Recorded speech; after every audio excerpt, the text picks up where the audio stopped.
Alhamdulillah, alhamdulillahilladzi bi ni'matihi tatimmus shalihat. Asyhadu an la ilaha illallah wahdahu rabbi la syarika lah.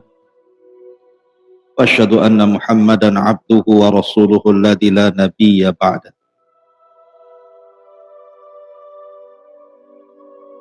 Amma ba'du, ma'asyiral muslimin, jemaah sekalian yang dirahmati Allah Subhanahu wa taala.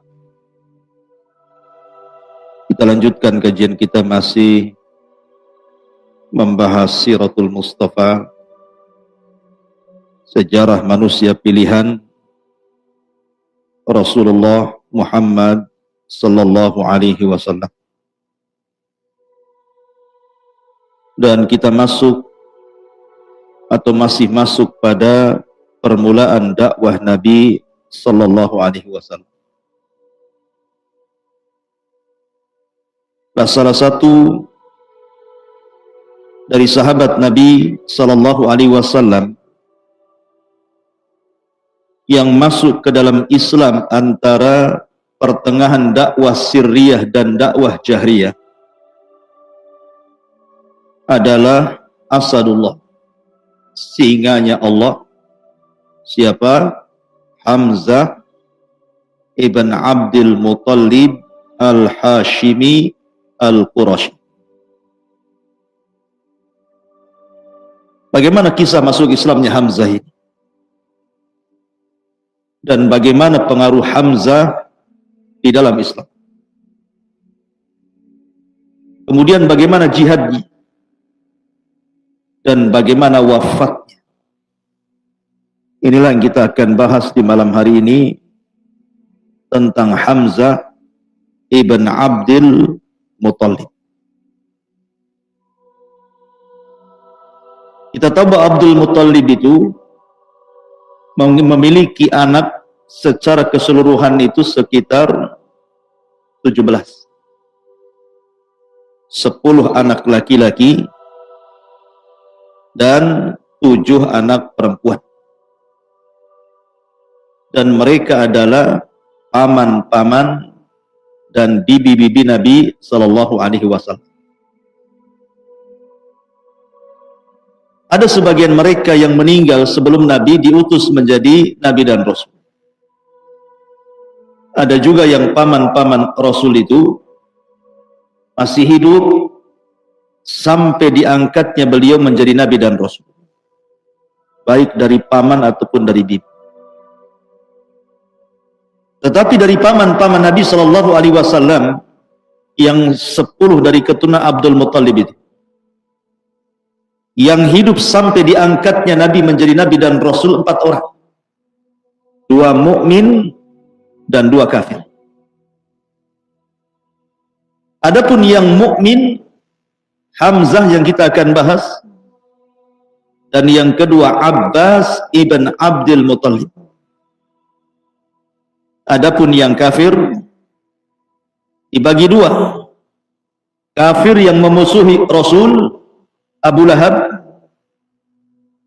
dan kafir yang tidak memusuhi Rasul, bahkan cenderung membela dakwah Rasul, Abu Thalib. Inilah paman-paman Nabi sallallahu alaihi wasallam yang hidup sampai diangkatnya beliau menjadi Nabi dan Rasul. Ma'asyiral muslimin yang dimuliakan Allah Subhanahu wa taala, siapa Hamzah?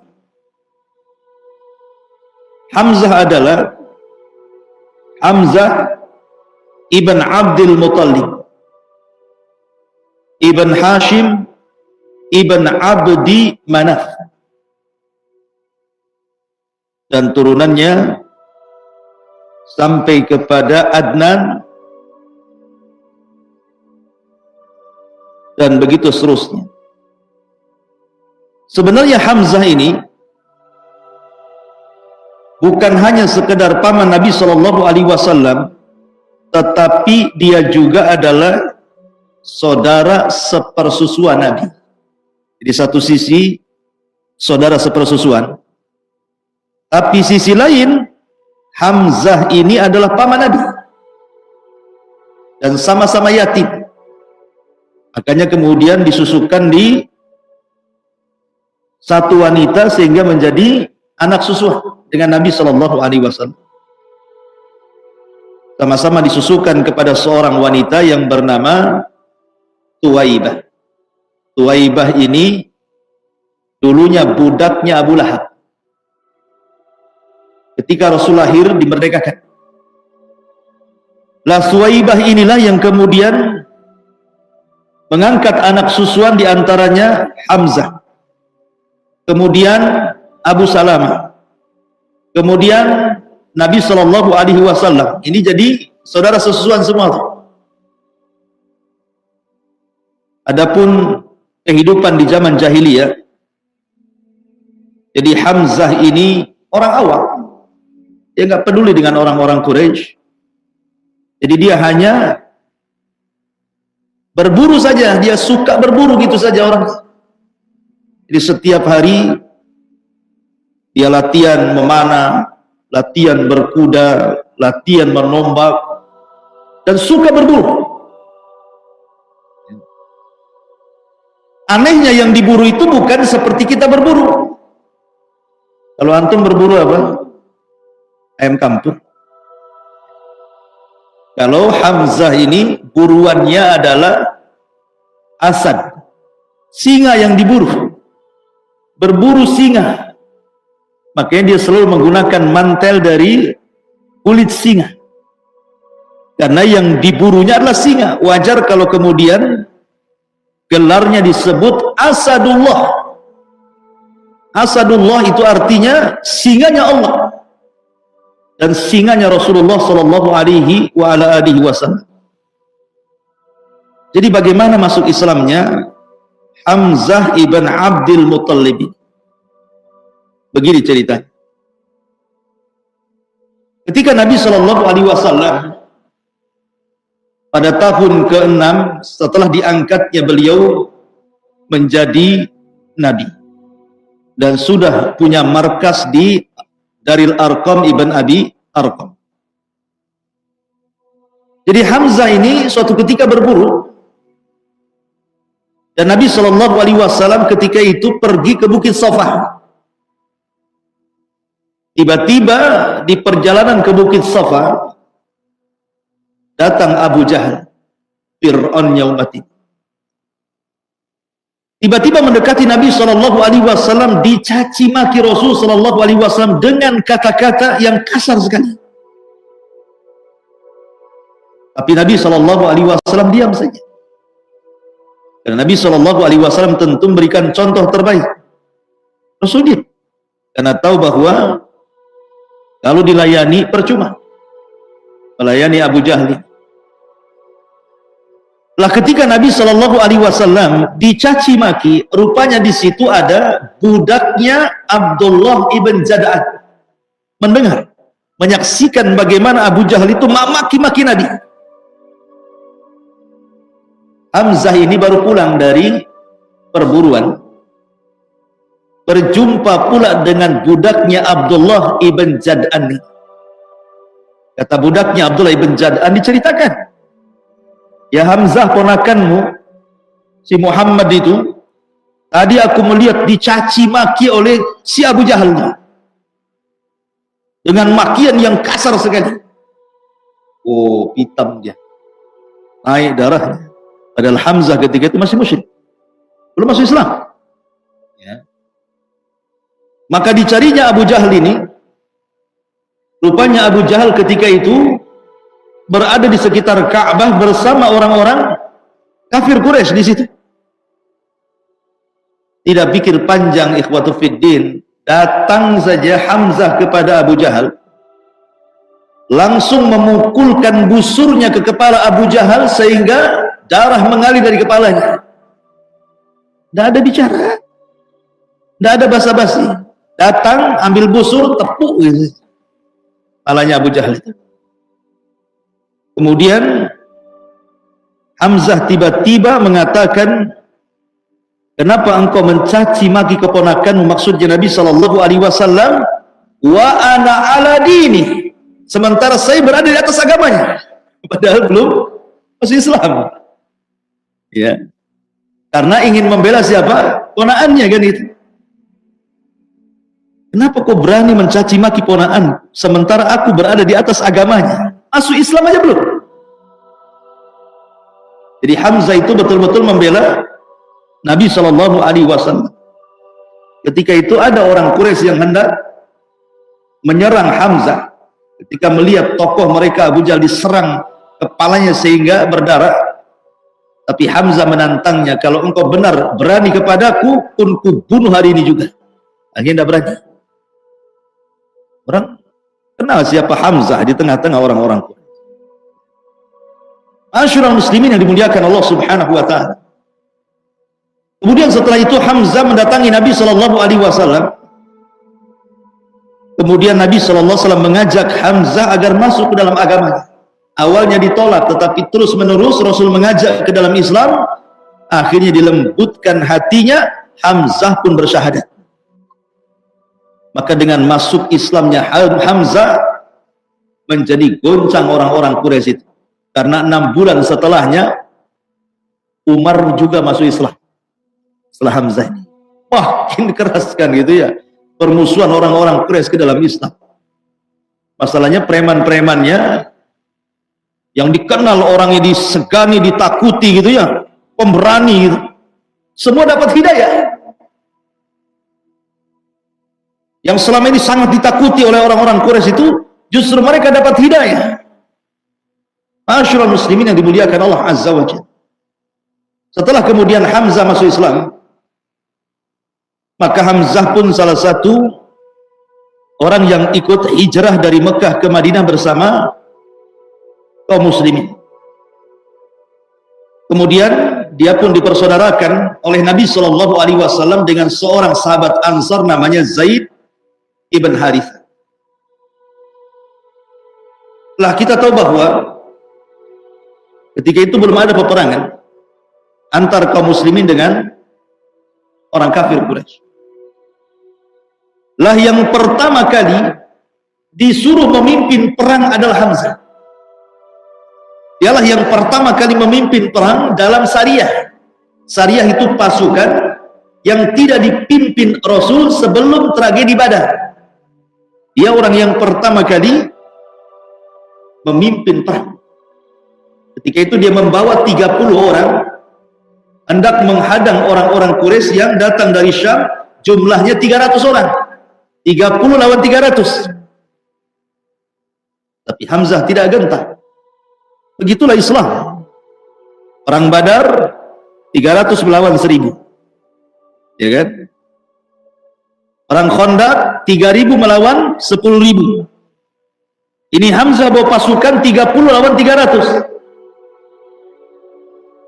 Tapi mereka tidak gentar, karena kemenangan bukan karena banyaknya jumlah, tapi kemenangan ditentukan karena izin Allah Subhanahu wa taala dan keberanian para sahabat Rasul sallallahu alaihi wasallam. Lah ketika betul-betul tercetus perang Badar, maka seolah-olah Badar itu milik Hamzah. Karena yang menguasai lapangan dalam perang Badar itu adalah Hamzah. Luar biasa dalam perang Badar itu. Karena orang yang pertama kali membunuh orang kafir adalah Hamzah. Belum ada orang Islam membunuh orang kafir. Karena belum ada peperangan kan. Hamzah lah yang pertama kali membunuh orang kafir, namanya Al-Aswad ibn Abil Asad Al-Makhzumi. Bunuh dia sebelum tragedi perang Badar ini. Karena ketika itu Al-Aswad Ibn Abil Asad hendak merampas sumur Badar, tempat basecampnya kaum muslimin dalam perang itu, tapi dihadang oleh Hamzah dan dibunuhnya sekali tebas mati. Baru ketika kemudian betul-betul terjadi perang Badar, maka Hamzah adalah salah satu jagoan daripada jagoan-jagoan yang dikeluarkan oleh Rasul untuk bermubarazah, adu tanding. Jadi ketika itu kan orang-orang musyrik mengeluarkan beberapa orang yang dianggap jagoan-jagoan oleh orang-orang kafir Quraisy itu, seperti Syaibah ibn Rabi'ah, Utbah ibn Rabi'ah, Handalah ibn Abi Sufyan. Itu jagoan-jagoannya orang-orang musyrik itu. Maka ketika itu orang-orang Ansor, 3 sahabat Ansor maju. Tapi orang musyrik Quraisy tidak mau. Kami tidak mau melawan kalian. Kami tidak kenal kalian. Kami hanya ingin melawan abna umumatina, anak-anak paman kami saja. Keluarkan dari Quraisy, jangan dari Madinah. Maka Nabi SAW memilih ketika itu pertama Hamzah dikeluarkan, kemudian Zaid ibn Harithah, dan yang paling kecil masih remaja Ali bin Abi Thalib. Dan Hamzah berhasil membunuh Syaibah ibn Rabi'ah. Kemudian Ali radhiyallahu an juga sama berhasil membunuh lawan musuhnya, termasuk juga Zaid ibn Harithah. Artinya dalam mubarazah kaum muslimin sudah dimenangkan. Karena minimalnya ketika para jagoan ini dikalahkan, itu sudah membuat ciut pasukan. Maka ketika betul-betul terjadi perang Badar, maka seolah-olah Badar itu milik Hamzah. Hamzah sangat luar biasa dalam perang ini, sehingga Allah taklukkan orang-orang kafir Quraisy, bahkan 70 dari kafir Quraisy menjadi tawanan kaum muslimin, dan perang pun dimenangkan. Sehingga dendamnya kepada Hamzah orang-orang Quraisy luar biasa. Ada yang mengatakan Zubair ibn Mut'im punya budak namanya Wahsy. Ada yang mengatakan bahwa Wahsy itu budaknya Hindun, istri daripada Abi Sufyan. Wallahu alam, yang jelas bahwa apakah Zubair bin Mut'im ataukah Hindun, sama-sama keluarganya terbunuh dalam perang Badar oleh Hamzah.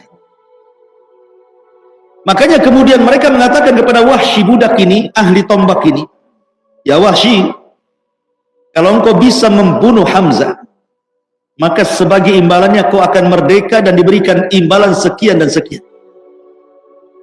Maka dari situ Wahsy pun semangat ingin mengincar Hamzah. Ketika betul-betul terjadi perang Uhud, dan ini perang kekalahan kaum muslimin. Di awal peperangan kan kaum muslimin menang, dan Hamzah luar biasa dalam peperangan itu, sehingga ketika itu Wahsy tidak ikut terlibat peperangan sama sekali. Wahsy itu hanya bersembunyi karena dia tidak hendak ikut perang melawan orang-orang Islam. Dia hanya membidik Hamzah saja. Hamzah tahu ada Wahsy, tapi Hamzah mengira Wahsy ini, alah siapa Wahsy ini, tidak dikenal kepahlawanannya, jadi dianggap enteng oleh Hamzah. Makanya dalam peperangan itu tidak boleh menganggap enteng siapapun, walaupun Anda seorang jagoan gitu ya, tidak boleh dalam peperangan menganggap enteng siapapun. Karena Hamzah ketika menganggap enteng Wahsy, Wahsy lah yang membunuh dia. Karena dianggap enteng biasa saja, nggak mungkin macam-macam gitu ya, karena bukan tentara. Tiba-tiba Wahsy sudah memegang tombaknya. Ketika ada kesempatan, maka Wahsy pun melempar tombak dan persis mengenai Hamzah. Dengan sebab itulah kematian Hamzah. Dan lebih parah lagi, Hindun datang, kemudian membelah perutnya, diambilnya usus-ususnya, dibuat gelang, kalung, dan anting, bahkan dimakan darahnya. La haula wala quwwata. Makanya ketika terjadi banjir di negeri Saudi dan mengenai para syuhada Uhud, yang namanya pasir kena air, maka pasir itu akan mengangkat ke permukaan, sehingga jasad-jasad para syuhada Uhud 14 tahun yang silam apung ke atas. Dan oleh kerajaan Saudi kemudian dipindah kuburan. Dan subhanallah, jasad para sahabat masih utuh. Tidak ada yang dimakan cacing. Biasanya kalau sudah puluhan tahun kan tinggal tulang belulangnya kan. Bahkan masih dikenali ini Hamzah dari bekas jahitannya di perut. Ma'asyiral muslimin yang dimuliakan Allah Subhanahu wa taala. Maka Hamzah pun terbunuh oleh Wahsy. Dari situlah Nabi SAW sedih banget. Bagaimana tidak sedih? Ia paman, sekaligus saudara sepersusuan, sekaligus orang yang betul-betul memiliki pengaruh dalam Islam, sama dengan Umar ibn Khattab radhiyallahu anhu. Makanya sedih. Ketika kemudian Allah takdirkan pembunuh Hamzah Wahsy ini masuk Islam, maka dia datang kepada Nabi SAW. Tapi Rasul kalau melihat Wahsy teringat pamannya Hamzah, sehingga dia mengatakan kepada Wahsy, palingkan wajah, jangan pernah aku menatap wajah. Makanya Wahsy itu kalau hadir di majelis taklim Nabi itu paling belakang duduk, balik tiang, supaya Nabi tidak lihat. Ya, kenapa? Karena Nabi selalu terbayang siapa? Hamzah. Selalu terbayang Hamzah. Kalau sekarang orang cari tiang, nyandar. Ya, lu cari tiang Wahsy sembunyi ya. Nah, sekarang cari tiang, ya apa itu? Masya Allah. Bahaya. Udah mati? Belum? Baik, kembali. Intinya bahwa kemudian Wahsy pun berjanji, karena dia telah membunuh orang yang paling dicintai Rasul, Hamzah ibn Abdul Muttalib, maka dia pun ingin membunuh orang yang paling dibenci Rasul. Siapa? Musailamah al-Kadzdzab. Maka ketika terjadi perang Yamamah di masa Khalifah Abu Bakar Siddiq radhiyallahu anhu, maka ada perang yang disebut dengan Hadiqatul Maut, kebun kematian. Ada kisah tentang kebun kematian. Karena ketika tentara Khalid bin Walid dan tentara kaum muslimin menyerang Yamamah, pasukan Musailamah al-Kadzdzab, mereka terdesak kalah kemudian masuk ke kebun. Kemudian mereka membentengi diri di kebun itu, sehingga kaum muslimin susah untuk menerobos kebun itu karena ada bentengnya. Sampai akhirnya Allah takdirkan benteng Musailamah pun roboh, maka kaum muslimin berhasil masuk ke dalamnya, dan Wahsy berhasil membunuh Musailamah al-Kadzdzab. Dulu dia membunuh orang yang paling dicintai Rasul, sekarang dia membunuh orang yang paling dibenci Rasul sallallahu alaihi wasallam. Itulah Hamzah ibn Abdul Muttalib. Ma'asyiral muslimin yang dimuliakan Allah Subhanahu wa taala. Jadi setelah kemudian Hamzah masuk Islam, kemudian Umar pun masuk Islam, dan sedikit demi sedikit para sahabat menjadi berani karena ada dua orang yang kuat masuk Islam. Mulailah para sahabat banyak yang berani beribadah terang-terang. Karena di backingi bahasa kitanya ya, ada backingnya. Tenang kalau macam-macam ada Hamzah sama Umar, gitu. Jadi mereka bisa leluasa. Lah akhirnya kemudian orang-orang musyrik ini mulai agak kikuk untuk menghentikan dakwah Nabi Shallallahu Alaihi Wasallam. Sampai terpaksa akhirnya kaum musyrikin pun, orang-orang musyrik Quraisy ini harus tanazul. Tanazul itu artinya sudah tidak memberlakukan dengan cara kekerasan lagi. Mulai mencoba dengan sistem dialog. Cobalah kita berdialog. Diutuslah seseorang kepada Nabi Shallallahu Alaihi Wasallam. Di antaranya yang diutus adalah pemimpin daripada orang-orang Quraisy, namanya Utbah bin Rabi'ah. Utbah ibn Rabi'ah disuruh untuk berdialog dengan Nabi Shallallahu Alaihi Wasallam. Coba kau datang kepada si Muhammad itu, ngomong baik-baik, maunya gimana? Maka berangkatlah Utbah ibn Rabi'ah menemui Rasul Shallallahu Alaihi Wasallam. Apa kata Utbah ibn Rabi'ah? Dia mengatakan, ya Muhammad, in kunta turidu malan, kalau engkau ingin harta banyak, jama'na min amwalina takun aghnan nas, maka kami akan kumpulkan harta-harta kami dan engkau menjadi orang yang paling kaya di tengah-tengah orang Quraisy. Kemudian kata Utbah, wa in kunta turidu malikan malaknaka iyah, tapi kalau engkau ingin menjadi penguasa, ingin menjadi raja, maka kami akan jadikan engkau pemimpin kami dan raja kami. Asal berhenti dari dakwahmu, gabung dengan kami. Wa in kunta turidu nisa'an jawaznak bi ajmali fatati Quraisy. Kalau memang engkau ingin seorang wanita, kami akan carikan wanita tercantik dari wanita-wanita Quraisy, kami nikahkan dia dengan kamu.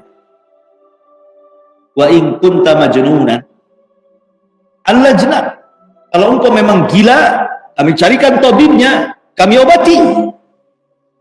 Silakan, mau milih mana? Kalau dai zaman sekarang ditawari kayak gitu, oke lah. Mana rumahnya, mana hartanya? Jadi saya jadi dai lah, gitu. Jadi pengusaha saja lah.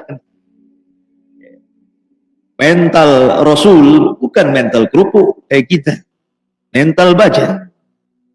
Nabi SAW tidak menggubris tawaran-tawaran itu. Sampai Utbah ibn Rabi'ah ngomong terus, sampai akhirnya berhenti sendiri. Ketika Utbah ini berhenti, maka Nabi SAW mengatakan, ya Utbah, kau dari tadi bicara, aku dengar. Sekarang gantian kita bicara. Maka Nabi SAW setelah mendapatkan izin untuk bicara, Rasul tidak bicara dengan retorika pembicaraan yang dilakukan seperti Utbah bin Rabi'ah, tidak. Dia langsung membaca Quran. Itulah Rasul. Rasul tidak banyak ngomong, langsung membaca Al-Quran. Kata Nabi, ya Aba Al-Walid, asma' minni, dengarkan kata-kata. Kemudian Rasul mengatakan, Bismillahirrahmanirrahim. Hamim. Tanzilun minarrahmanirrahim. Kitabun fussilat ayatuhu Qur'anan Arabiyan liqaumin ya'lamun. Bashiran wa nadhiran fa'arada aktsaruhum fahum la yasma'un. Wa qalu qulubuna fi akinnatin mimma tad'una ilaihi wa fi adhanina waqrun wa min bainina wa bainika hijabun fa'mal innana 'amilun. Hamim, Quran ini diturunkan dari Tuhan yang Maha Pengasih, Maha Penyayang. Kitab yang ayat-ayatnya dijelaskan, bacaannya dalam bahasa Arab, untuk kaum yang mengetahui, yang membawa berita gembira dan peringatan. Tetapi kebanyakan mereka berpaling darinya, serta tidak mendengarkan. Dan mereka berkata, hati kami sudah tertutup dari apa yang engkau serukan kepada kami, dan telinga kami sudah tersumbat. Dan di antara kami dan engkau ada dinding, karena itulah lakukanlah sesuai kehendakmu, sesungguhnya kami akan melakukan sesuai dengan kehendak. Ketika Rasul membacakan ayat ini, hasbuka ya Muhammad, hasbuk, cukup. Dalam riwayat yang lain, Nabi SAW membaca, fa in a'radu fakul anzartukum sa'iqatan misla sa'iqati 'adi wa samud. Kalau mereka orang-orang kafir Quraisy itu berpaling dari dakwahku, nanti akan datang kepada mereka halilintar yang pernah halilintar itu menghancurkan kaum 'Ad dan kaum Samud. Mendengar kehancuran kaum Ad dan Samud, ketakutan Utbah ini. Hasbuka yang cukup wahai Muhammad. Dia tahu bahwa Nabi ini kalau berdoa mustajab. Nah, dari sini Utbah terpengaruh dengan bacaan Quran yang dibaca Nabi. Sehingga ketika dia pulang kepada kaumnya menunggu-nunggu kabar. Macam mana keputusanmu dengan dia? Apa-apa, kira-kira apa-apa? Tetapi mereka mengatakan, ya Utbah, aku lihat wajahmu berbeda ketika engkau pulang dan ketika engkau berangkat. Ada apa dengan kamu, katanya? Kau tersihir dengan si Muhammad ya? Tiba-tiba Utbah ini justru malah kemudian membela Nabi SAW. Maksudnya, gimana aku mau menyalahkan dia? Sementara kata-katanya maksudnya Al-Quran yang dibaca, itu memang kata-kata yang luar biasa. yang tidak dimiliki siapapun. Setiap kami mendengar kata-katanya menjadi nikmat, menjadi lezat, dan kami menambah mendorong untuk semakin mendengar. Maka orang-orang Quraisy mengatakan, anta masyhur, kau sudah disihir sama si Muhammad. Dibilang disihir gitu. Akhirnya ma'asyiral muslimin, diutus lagi orang lain untuk berdialog dengan Nabi sallallahu alaihi wasallam. Datanglah orang ini kepada Rasul dan mengatakan, sudah gini saja, bagaimana kalau kita berdemokrasi sajalah. Kau coba dulu sembah Tuhan kami setahun, nanti tahun depan kami sembah Tuhanmu setahun juga. Kalau cocok, kau yang ikut agama kami atau kami yang ikut agama kalian. Demokrasi kan gitu ya. Maka Nabi SAW terdiam sampai turun ayat, qul ya ayyuhal kafirun la a'budu ma ta'budun. Orang-orang kafir, tak mungkin saya sembah sembahan kalian sebagaimana kalian tak mungkin juga menyembah Tuhan yang saya sembah. Di ujung ayat, lakum dinukum waliyad. Jadi mereka berusaha untuk tanazul, berdialog dengan Nabi SAW, tapi tidak bisa juga. Akhirnya kemudian mereka pun kembali melakukan kekerasan kepada kaum muslimin. Dari situlah maka banyak kemudian sahabat yang terkena kekerasan, terutama budak-budak yang masuk Islam, seperti Bilal, Khobab ibn Rabah, ya Zunairah, dan beberapa budak lainnya mendapatkan kekerasan yang hebat dari orang-orang kafir Quraisy, sehingga Abu Bakar harus datang memerdekakan mereka semuanya, menyelamatkan nyawa mereka demi agama. Akhirnya kemudian belakangan karena sudah tidak tahan, Nabi pun memerintahkan mereka untuk hijrah pertama kali kemana? Ke Habasyah. Berangkatlah kaum muslim, termasuk juga Hamzah. Dan yang pertama keluarga yang hijrah ke Habasyah siapa?